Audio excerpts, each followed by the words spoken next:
Thank you very much, Chairperson. Mr. President,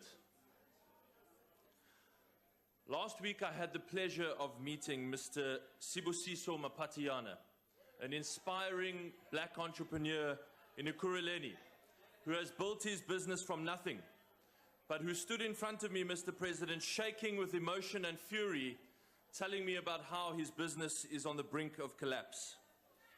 He has applied for permission to lay off dozens of his workers because the signed contracts which he fairly won and the orders that he has from Transnet have never been honoured.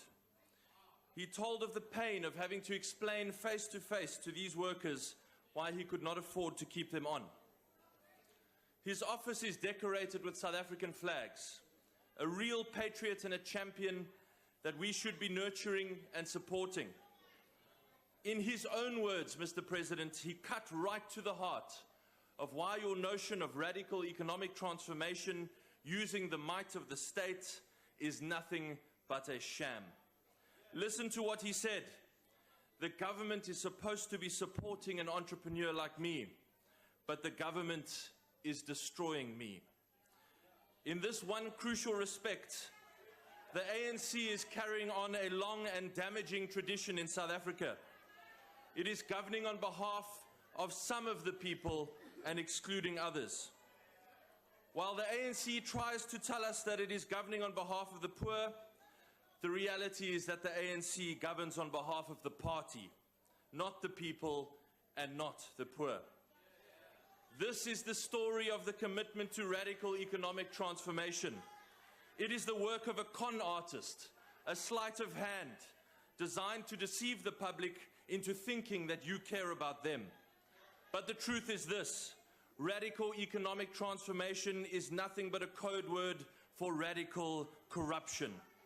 The ANC has long abandoned the idea of real broad-based empowerment, if ever they believed in it at all. Empowerment, ANC style, is empowerment for billionaires and millionaires, and scraps for the rest. Under the banner of radical economic transformation, the President promised to use the power of the state to support black-owned business.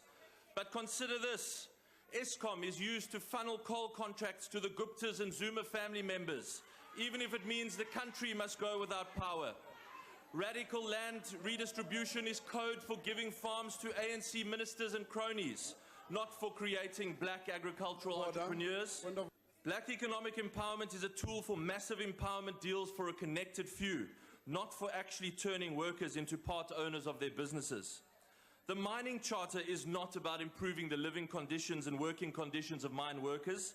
It is a way to force companies like Goldfields has said publicly to choose their empowerment partner from a predetermined list, including the Honourable Speaker of this House. And even when you can confront the private sector, you just won't do it, because there is a crony in every boardroom and a comrade in every deal. So you do not act to bring down data charges for the poor. You don't end banking rip-offs for people on social grants, or help to break the cycle of debt that keeps so many people locked in a prison of stress and anxiety. You do none of those things because in every facet of the economy, the ANC in business relies on the ANC in government to keep the dirty money flowing thick and fast. This is the one thing that unites all of the candidates in the ANC's current succession battle.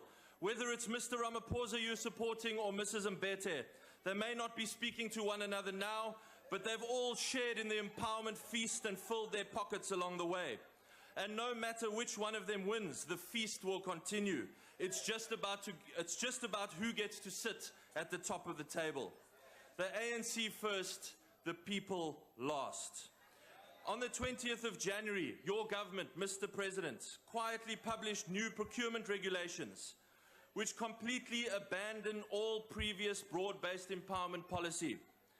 BEE should be used to broaden ownership, give workers a stake in their own companies, and create training, employment, and entrepreneurship opportunities for the lost generation.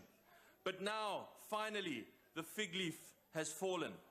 Because according to these new regulations, no matter what other contribution companies have made in terms of their BEE scorecard, it's all irrelevant. All that counts now is narrow ownership. All of the contributions to finding and mentoring young black entrepreneurs, gone. All of the work in helping young black entrepreneurs access new supply chains, gone. All of the contributions to education, to training their workers, to buying locally, to giving their workers a stake in their businesses, gone, gone, gone. All of that is irrelevant to this government. All that counts is making sure that the right people get all the tenders. The only thing broad-based about it is the broad base of people that will pay for this organized theft through higher prices and harder living. It's easy to see where this comes from. Jimmy Manyi has been calling for this for 2 years. Brian Molefe has already been doing this at Eskom illegally, I will say, for over a year. And now you, Mr. President, have caved in and given the cronies what they've always wanted, a facade of legal legitimacy to their radical looting program. The ANC's message to South Africans now is this: you are less than us. Get to the back of the line. We're still eating. And remember, you owe us forever. The ANC is not on the side of the poor. It is not on the side of the people. It is the state against the nation, the ANC against the people. And by contrast, let me spell out who the DA is for. The DA is firmly on the side of all of the people who have been forgotten, marginalized, and left behind by the ANC. To those South Africans, the DA says, to these South Africans, the DA says, you are valuable, you are legitimate, and you are equal. And you have much more right to opportunity and a stake in our future than these will ever give you. The DA is for you. We are a party that fights for your interests, for the improvement of your lives, for new opportunities, and for a better life. Not just for some of the people, but for all the people. Wherever we govern, life gets better and better and better. Wherever we do not govern, corruption gets worse and unemployment grows. Chairperson, the Democratic Alliance is building a mighty movement of the excluded and the forgotten people. The time is coming for all of those who believe with us to join with us, so that together we can confront and tear down the wall that the ANC continues to build to divide us. We will take our values and our plan to rescue this lost generation into the thick of the fight for justice and opportunity for all. Thank you very much. Thank you very much.